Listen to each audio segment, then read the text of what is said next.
Свети Николе во живот го одржува земјоделството, но со години се уништува. Во вчерашната Зум анализа од политичката партија Левица посочува дека моментално се води политика на разрушување на земјоделството, затоа што сите плодни површини од кои се произведувала храна денес биле дел од стаклените џунгли на кои се поставуваат фотоволтаични панели. Како клучна гранка во нашата општина е земјоделството, малтене земјоделците се оние луѓе кои даваат најголем импакт во локалната економија, а од друга страна вие можете да видите како власта моментално заедно со опозицијата води политика на разрушување на земјоделството. И ова го кажувам отворено затоа што така и го чувствувам. Малтене сите плодни површини денеска стана актуелни за поставување на фотоволтаични панели, и секојдневно се гледа како нивите кои се со најквалитетно земјиште и кои произведувале храна малтене за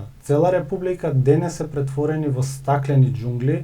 Посочуваат дека во Свети Николе не се отвараат големи фирми, а семејствата преживуваат со дневни или месечни примања. Најчесто овој проблем го решаваат со заминување од нашата држава. Воглавно велат дека заминуваат во Италија и се насочуваат на сезонска работа, а дел од населението заминува и во Германија, каде остануваат да живеат таму.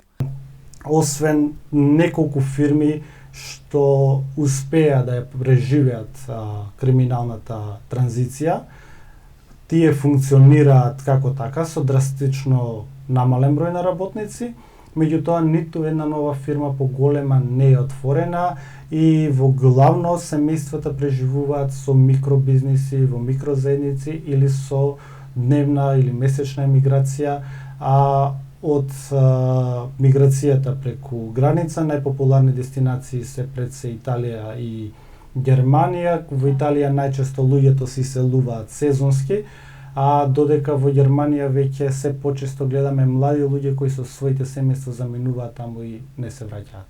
Ова представува голем проблем не само за Свети Николе, туку и за нашата држава, затоа што постојано заминуваат нашите млади и ние се соочуваме со голем проблем дека и во местата каде има работа нема кој да ја работи.